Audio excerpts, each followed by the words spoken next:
இந்த கதைக்கு பின்னாடி ஒரு ஊரே இருக்குது அப்படின்னு நான் தைரியமாக இங்கே சொல்லுவேன். அந்த அளவுக்கு ஒரு பெரிய ஸ்கேல் உள்ள ஒரு படம் அது. when narrated to me itself, I got that feel, and then I was waiting to see how he'll pull it off towards the climax and everything, and he did it so very easily, and in the middle of so many constraints. Sir ஒரு பெரிய action நடந்தது Vijay ஆண்டனிக்கு in the middle of the shoot, and to come back from that in a month's time and pick up that with all that pain and everything, he came back in, and everything fell in place. I think this film is meant to be, and I guess Dana stayed outside because he wants his film to speak and not so much himself, I think so. Yeah. Superb. So thank you sir, thank you so much. நான் thanks கேங்க முடிச்சிரோம் அப்படியே இருந்து. இல்ல நீங்க இருக்கணும் sir, ஆக்சுவலா GV sir இருக்கணும் sir, கடைசி வரைக்கும் இங்க. ஆமா இருக்கு சார். இல்லாம ஆக்டர்ஸா பேர் வாங்கிட்டு போயிடுவோம், டைரக்டர்ஸ் பேர் கிடைக்கும், பணம் போட்டு அதை ரிஸ்கை ஃபேஸ் பண்ணி ஒரு படம் தயாரிக்கிறதுன்றது முன்னாடி சொல்லுவாங்களே வீட்டை கட்டிப்பாரு கல்யாணம் பண்ணிப்பாருன்னு சொல்லுவாங்க இல்லையா, அதெல்லாம் விட ரொம்ப டஃப். படம் எடுத்துப்பாரு அப்படின்றது சாருக்கு தெரியும். ப்ரொடியூசர்னா ரொம்ப சாதாரண விஷயம் இல்லை. அது இன்னைக்கு உள்ள காலகட்டத்தில் ஒரு சொன்ன டேட்ல படத்தை ரிலீஸ் பண்ணுறோம் அப்படின்றது சாதாரண விஷயம் இல்லை. 7 படமாக தொடர்ந்து நீங்கள் பண்ணிட்டு இருக்கீங்க, நிறைய படம் ஃபியூச்சரில் பண்ணுவோம் சார். ரொம்ப தேங்க்யூ ஸோ மச். இந்த குவாலிட்டியும் காம்ப்ரமைஸ் பண்ணாமல் ஒரு பெரிய படமாக இன்னைக்கு உள்ள காலகட்டத்தில் நீங்கள் எடுத்துருக்கீங்க. Thank you on behalf of Dhana also. Thank you so much sir. So much நல்லா பெர்ஃபார்ம் பண்ணியிருக்கீங்க. அண்ட் ஸ்போர்ட்டிவாக நான் கிட்டத்தட்ட பிச்சைக்காரன் 1லேருந்து ரெகுலராக தெலுங்குல படம் பண்ணிட்டு இருக்கிறேன். ஆனால் இன்னைக்கு வரைக்கும் அந்தரிக்கி நமஸ்காரம் தவிர்த்து ஒரு வார்த்தை கூட தெரியாது. ஆனால் நீங்கள் ஒரு படத்தில் 2 படத்துலேயே தமிழ் ஈஸியாக ஸ்டேஜை ஹேண்டில் பண்ணுறீங்க, எல்லாத்தையும் பேசுகிறீங்க சகஜமாக. தேங்க்யூ ஸோ மச், நல்லா பண்ணியிருக்கீங்க. அண்ட் ரீசெண்டாக 4 நாளையும் எங்கள் கூடயே இங்கே ஸ்டே பண்ணி ப்ரொமோட் பண்ணி படத்துக்கு வேறு என்ன பண்ணலாம் அப்படின்னு சொல்லிட்டு நடக்கக்கூடிய ப்ரொடியூசர் கோஆப்ரேட் பண்ணக்கூடிய ஒரு நல்ல ஹீரோயினாக இருக்கீங்க. Thank you so much. Aishwarya Dutta, thank you so much, ரொம்ப அருமையாக டான்ஸ் பண்ணியிருந்தீங்க. Thank you Kiruthiga for writing the lyrics. இந்த காலத்தில் அது குத்துப்பாட்டுக்கு ஒரு பெண்ணாக இருந்து லைன் பெயின் பண்ணுறது ரொம்ப சாதாரண விஷயம் இல்லை, ரொம்ப நல்லா பண்ணியிருக்கீங்க. Thank you so much. இந்த விழாவோட நாயகன் விவேக் மெரின் மேலே வந்திருக்கீங்க.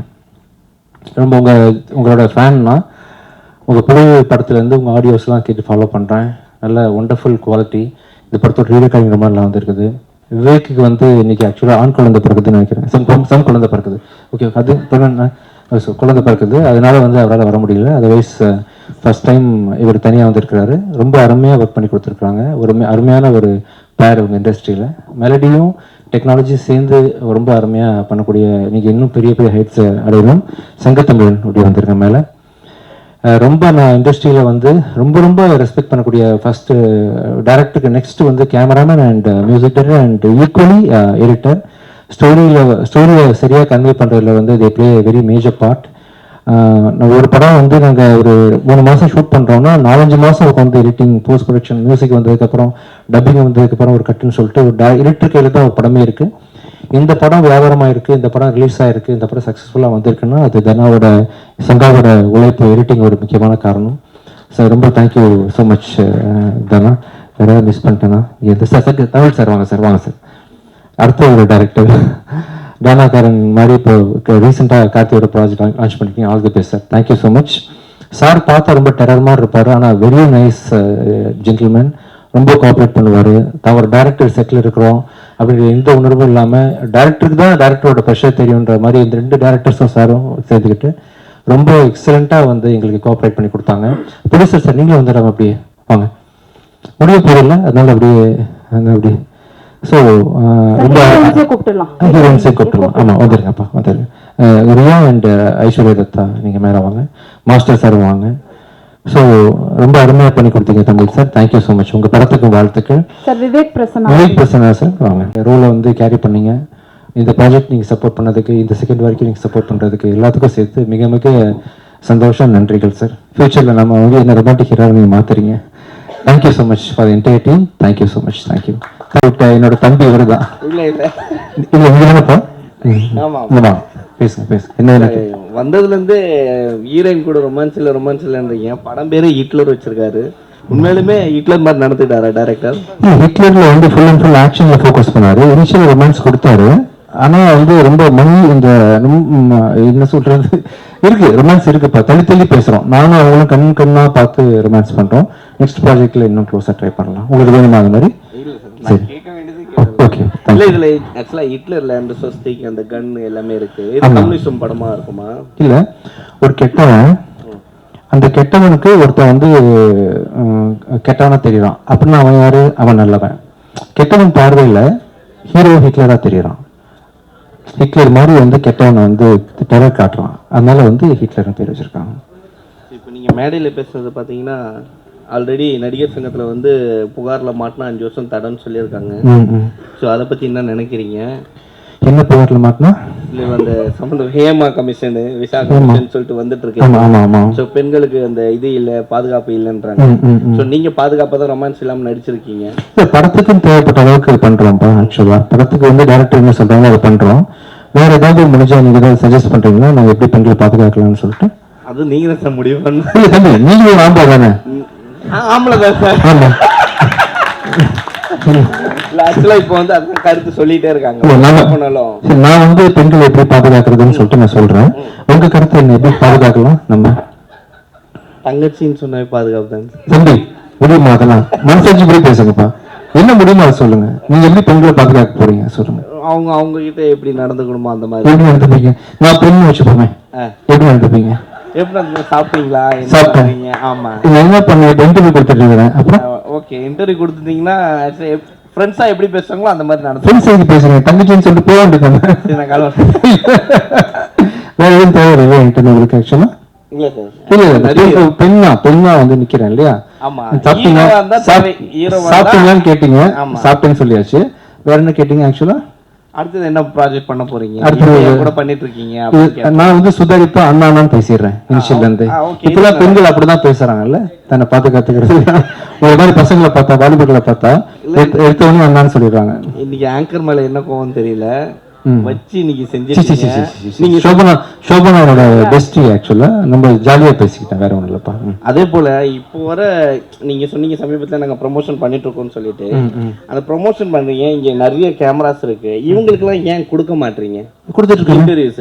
உங்களை கூப்பிட்டு வச்சு பேசிட்டு இருக்கோம், எல்லாரையும் வர வச்சு பேச போறேன்.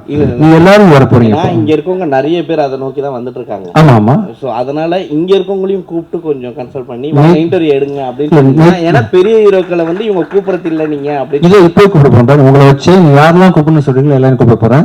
நேற்று ஒரு 8 சேனல், முன்னாடி ஒரு 8 சேனல், 16 சேனல் வந்து ஹிட்லர் படம் ஓடுறதுக்காக கொடுத்துருக்கோம் இன்டர்வியூ. இப்போ யாரை கூப்பிடுறாங்க சொல்லுங்க, நீங்களே கூப்பிடுங்க. நீங்க யாரு வேணாலும் உங்களுக்கு பிடிச்ச யாராவது சொல்ல முடியாதுல்ல. யாராவது ஒருத்தர் உங்களுக்கு யாரு பிடிக்குன்னு கூப்பிடுங்க. யார் ரொம்ப கஷ்டப்படுறாங்க, யார் ரொம்ப நாள் இன்டர்வியூ எடுக்காம தவிக்கிறாங்கன்னு சொல்லுங்க. நிறைய பேர் இருக்காங்க. ஒருத்தர் யாராவது ஒருத்தர் கூப்பிடுங்க, நான் பேசிடலாம். அப்படி யாரோ ஒருத்தர் சொல்லுங்க. மோகன் இருக்காரு. வாங்க சார், மோகன் சார் வாங்க வாங்க வாங்க வாங்க வாங்க வாங்க ப்ளீஸ் மேல வாங்க. என்ன அவர் ஹாய்ன்றாரு, உங்களை கூப்பிடுறாங்க சார். ஹாய் அப்படின்றாரு. மைக் தேங்க்யூ வாங்க. என்ன செஞ்சுட்டு இருந்தாரு? சரி தம்பி, நான் செய்யற மாதிரியே இருக்கு. எவ்வளவு அன்பா பழகுறேன், ரொம்ப அன்பா பேசிட்டு இருக்கேன். தம்பி இந்த ஒண்ணு மனசு சொல்லுங்கப்பா. இல்ல ஒண்ணு சார். சரி சார், வணக்கம். வணக்கம். எல்லாரையும் வந்து ஜிவி சார் வச்சு செய்வார், ஏன் ஸ்டேஜில் அவரை வச்சு செஞ்சீங்க? சரி ஆக்சுவலா என்னன்னா, என் மைண்ட் ஃபுல்லா என்ன இருக்குன்னு ஓப்பனா சொல்றேன். எப்படியாவது பண்ணி இந்த ப்ரொடியூசர் காப்பாத்திடணும், அதை தவிர்த்து எனக்கு எதுவுமே இல்லை. ஒரு குட்டிக்காரன் அடிக்கணும், ஏதாவது ஒன்று பேசணும். இது என் ப்ரொடக்ஷன் கிடையாது.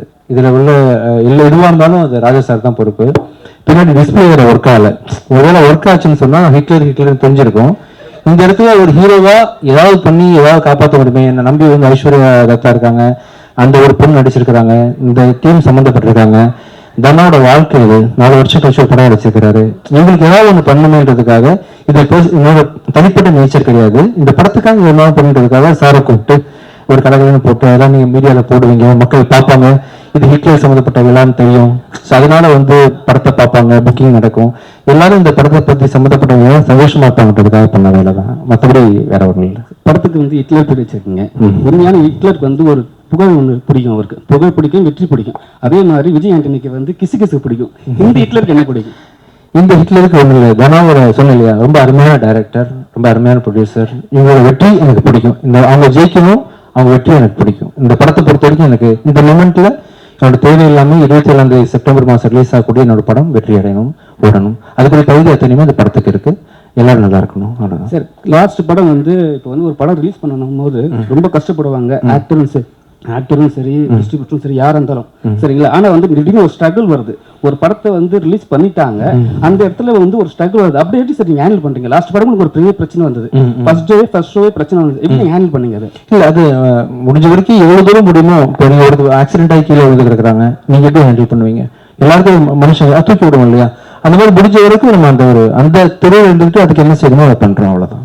சரி சார், எப்பவுமே வந்து நீங்க விஜய் ஆண்டனி சார் வரும்போதெல்லாம் அவங்க ஒய்ஃபை கூட்டின்னு வருவாங்க. ரொம்ப சமீப காலமா இல்ல, ஏன் அவங்க வந்தாங்கன்னா ஹீரோயின் கூட ரொமான்ஸ் பண்ண முடியாதுனாலயா? இல்ல அப்படி இல்லை, கொஞ்சம் அவருங்க வேற சில விஷயங்கள்னால கொஞ்சம் வீட்டில் இருக்கிறாங்க. மேபி இன்னும் ஒரு 1 இயர் கழிச்சு இன்னும் சகஜமா நிலைமைக்கு வந்துருவாங்க, கூட்டு வருவாங்க, அவசியம் கூட்டு வருவாங்க. அக்காவை கூட ரொமான்ஸ் பண்ணீங்களா, என்ன சார் அர்த்தம்? இல்ல அப்படி வினைத்தாண்டி வருவாயில ஜெஸ்ஸி தான் அவர் ரொமான்ஸ் பண்ணியிருப்பாரு, சிம்பு ஆக்சுவலா அவங்க அக்கா தான் ஜெஸ்ஸி. அதான் அந்த மாதிரி கௌதமன் சார் இருந்ததுனால அப்படி ஆரம்பிச்சு போகுது. அவங்க அக்கா கிடையாது, ஃப்ரெண்டு தான், சின்ன பொண்ணு தான். 15 வயசு இருக்குமா அவங்களுக்கு? ஐயா ஐயா விட்டுருங்க ஐயா. எதுக்கு இத்தனை கேமராஸ போட்டுட்டு ஐயா உங்களுக்கு ஹாப்பி ஆயிடுச்சா? நீங்க இன்டர்வியூ எடுக்கணும் நண்பன் எடுத்துட்டீங்க. வேற ஏதாவது வேற என்ன கேக்குறாங்கன்னா, ஒரு பர்சனலா ஒரு சேனலுக்கு போயிட்டு சின்ன சேனல் கூப்பிட்டா யாரும் பெரிய ஆக்டர் யாரும் கூப்பிடுறது கிடையாது. இப்போ விஜய் ஆண்டனி மாதிரி ஒரு பெரிய ஹீரோ வந்து கூப்பிட்டாங்கன்னா அவங்களுக்கு ஒரு அவங்களுக்கு வந்து ஒரு அங்கீகாரம் கிடைக்கும். அதுக்காக தான் இந்த வார்த்தை கேட்குறோம் நாங்க. சந்தோஷம், ரொம்ப சந்தோஷமா இருக்கு. வேற யாரை கூப்பிடலாம் நீங்க சொல்லுங்க, கூப்பிடலாம். டேரக்டா இல்ல சார், நீங்க இன்டர்வியூ வந்து அவங்க ஆஃபீஸுக்கு கூப்பிட்டாலும் வந்து பண்ணி கொடுப்பாங்க. கண்டிப்பா கண்டிப்பா பண்ணலாம். இப்போதைக்கு உங்க ஆசை திருப்தி பண்ணிருக்காங்க, ஏதாவது ஒருத்தர் கூப்பிட்டுருங்க. பாலா கேட்கட்டுமே. பெருந்தனை பெருந்தனை வாங்க சார். கார்த்தினா இருக்காரா? இல்ல வேற யாரும் தோணுனா கூட மேல வரலாம், என்கிட்ட கேள்விகள் கேட்கலாம், பேசலாம், ஜாலியா இருக்கலாம். வாங்க விமல் சும்மா இருக்க மாட்டே, விமல் கேப்பி வாங்க, யாராவது சும்மா வாங்க, என்ன வேணா பேசலாம், வாங்க ஜாலியா இருப்போம். வாங்க விமல் யாரு? இன்னைக்கு எந்த ப்ரோக்ராமும் இல்லைன்னு நினைக்கிறேன். நாகராஜ் சார் இருக்காரு. ஓகேப்பா, பண்ணியாச்சு இன்டர்வியூ. சரி, உங்ககிட்ட நான் கேட்குற கொஸ்டின் என்னன்னா, நீங்க பண்ற படத்துல உங்களோட மியூசிக் இருக்கணும்னு ஆசைப்படுறோம் சார். கண்டிப்பா. ரொம்ப மிஸ் பண்றோம், நீங்க மியூசிக் பண்றது இல்ல அப்படிங்கறதுல. இந்த படத்துல ஒரு சாங் நீங்க மியூசிக் பண்ணிருந்தாலும் ஒரு சாங் பாடிருக்கேன் மெர்வின்காக. ஆக்சுவலா அந்த பாட்டு மியூசிக் பண்றேன். இந்த படத்துல வந்து இன்னொருத்தங்க மியூசிக் போட்டோம் இல்லையா. நம்ம அடுத்த படம் வந்து லியோ ஜான் பால் டைரக்ஷன்ல டிசம்பர் ரிலீஸ் ஆகுது. அருவி டைரக்டரோட படம் வந்து அடுத்த சம்மர்ல ரிலீஸ் ஆகுது. அது 2 படத்துக்கு நான் தான் மியூசிக் பண்றேன். ஃபுல் படம் நீங்க மியூசிக் பண்றேன், இதுக்கப்புறம் பண்றேன் கண்டிப்பா. ஒரு சாங்காவது பண்ணுங்க சார். கண்டிப்பா கண்டிப்பா. ஃபேன்ஸ் நிறைய ஃபுல் படம் பண்றேன். சார் அதே மாதிரி இந்த படத்துல ஹிட்லர்ல வந்து ஒரு பெப்பியான சாங் ஒன்று இருக்கு. ஆமா, அந்த சாங்ல வந்து பாத்தீங்கன்னா ஒரு ஹீரோயின் மேல நோட்டு எல்லாம் தூக்கி போட்டு ஆடுற மாதிரி. என்ன பாட்டு? ஐஸ்வர்யா அந்த பாட்டு. ஆமா ஆமா ஆமா ஆமா. நீங்க வந்து நிறைய நல்ல படங்கள் கொடுத்துட்டு இருக்கீங்க, நல்ல கருத்துள்ள படங்கள் கொடுத்துட்டு இருக்கீங்க. அந்த மாதிரி சீன்கள் உள்ள பாடல்களை தவிர்த்துடலாம்ல சார்? ட்ரை பண்றப்ப ஆக்சுவலா என்ன நடக்குதுன்னா, நடக்குது உலகத்துல வந்து. நீங்க துபாயில பாத்தீங்கன்னா பெலி டான்ஸ் எல்லாம் ஆடும்போது பணத்தை தூக்கி போடுறாங்க. அப்ப தூக்கி போடுறவன் கெட்டவன் பாரு, இந்த மாதிரி கெட்டது செய்யறான் பாரு அப்படின்னு அந்த கெட்ட விஷயத்த காட்டினாதான் நல்ல விஷயத்த காட்ட முடியும். இப்படி போடாதீங்கன்னு சொல்றதுக்கு படத்துல ஒரு சீன் வச்சு போட்டு தானே அவனை வில்லனாக்க முடியும். அப்படி ஒரு சீனாக தான் இருக்கும். தேவையான அளவில் தான் சோஃபார் ஜனா இந்த படம் ஃபுல்லா எடுத்திருக்காரு. நீங்க படம் பார்த்தப்போ உங்களுக்கு தெரியும். ஆக்சுவலி கண்டிப்பா. Thank you so much. தேங்க்யூ. எனக்கு ஒரே ஒரு கொஸ்டின் கேட்கணும். ஆக்சுவலா விஜய் சார் வந்து இந்த சினிமா விட்டு லாஸ்ட் மூவி அதை விட்டு கிளம்புறாரு அப்படின்னு சொல்லிட்டு எல்லா ஃபேன்ஸ் வந்து எல்லாருமே நடிகர் எல்லாருமே கொடுத்துட்டு இருக்காங்க. ஸோ நீங்க என்ன சொல்ல வரீங்க அவர் சினிமா விட்டு போறத பத்தி? நல்ல கலைஞர், நிறைய திரையிடங்களை நிரப்பிட்டு இருக்கிறாரு. அவருக்கு பெரிய ஃபேன் ஃபாலோவிங் இருக்கு. தொடர்ந்து நடிக்கணும். பட் அவர் நினைச்சிருக்க விஷயத்த பண்ணிட்டு நடிக்க முடியாது இல்லையா. ஒருவேளை ஜெயிச்சிட்டாருன்னா நடிக்க வாய்ப்பு கிடையாது. ஸோ அதனால காலம் தான் பதில் சொல்லணும். எனக்கும் என்ன நடக்க போகுதுன்னு தெரியல, வெயிட் பண்ணிட்டு இருக்கேன். தேங்க்யூ. அவ்வளோதானே? வாங்க மேலே வாங்க. எத்தனையோ மூவி நீங்க பண்ணிருக்கீங்க. மூவிக்கு வெளியும் பண்ணிருக்கீங்க, உள்ளேயும் பண்ணிருக்கீங்க, உங்க லைஃப்லயும் பண்ணிருக்கீங்க. ஸோ உங்க லைஃப்ல வந்து ஹிட்லர்னா அவங்க வந்து ஹீரோவா வில்லனா? இல்ல பேரு தான். இப்போ ஆண்டனின்றது மார்க் ஆண்டனி வந்து பாஷால வந்து வில்லன். நான் வில்லனா? ஒரு பேர் வந்து அந்த பேரையே வந்து காலி பண்ணிடுறது இல்லையா. நிறைய பேர் உலகத்துல ஹிட்லர் வாழ்ந்திருக்காங்க. அதுல ஒரு வீணா பண்ணவன் இந்த ஹிட்லர் ஆக்சுவலா. இன்னொன்னு ரிவ்யூ பொறுத்த வரைக்கும் எல்லாருமே ரிவ்யூ பண்றாங்க, மீடியா பீப்புள் ரிவ்யூ பண்றாங்க. ஸோ சோசியல் மீடியால பொறுத்த வரைக்கும் வந்து ரிவ்யூக்கு வந்து நீங்க வந்து ஒரு சில ரிவ்யூவர்ஸ் வந்து நீங்க பண்ற தப்புன்னு நீங்க சொல்லிக்கீங்க. தப்பு பண்ணும்போது மட்டும் தப்புன்னு சொல்றேன். ஸோ ஹிட்லரே ரிவ்யூ பண்ணுவாங்க. ஸோ உங்களுடைய பாயிண்ட் ஆஃப் வியூல ஒருத்தங்க ரிவ்யூ பண்றது ரிவ்யூவா இருக்கணுமா, ஒப்பீனியனா இருக்கணுமா? அவங்க ஒப்பீனியனா இருக்கணும், ரிவ்யூவா இருக்கணும், எப்படி வேணா இருக்கலாம். சரி, இன்னொருத்தர் வாழணும், நம்ம எல்லாம் சந்தோஷமா இந்த உலகத்துல கடந்து போகணும், ஜேர்னி நல்லா இருக்கணும், ஒருத்தர் சப்போர்ட் பண்ணுன்ற நோக்கில் இருக்கலாம், தப்பு இல்லை. ஆமாம் சார். இந்த படம் வந்து ஆடியன்ஸ் பொறுத்த வரைக்கும் எப்படிப்பட்ட படமா இருக்கும்? உங்களுடைய கேரியர் பொறுத்த வரைக்கும் எப்படிப்பட்ட படம்? ரொம்ப முக்கியமான படமா இருக்கும், கமர்ஷியல் படமா இருக்கும். நம்பி வந்து ஹிட்லர்ன்ற படம் வந்து 27th ரிலீஸ் ஆகும்போது தியேட்டருக்கு வருவாங்க. வேற யாருமே டிசப்பாயிண்ட் ஆகாம கண்டிப்பா திருப்பி போவாங்க. இது வந்து மூவியோட ப்ரமோஷனுக்கு நான் கேட்கறேன். ஸோ அவுட் ஆஃப் மூவி தான்.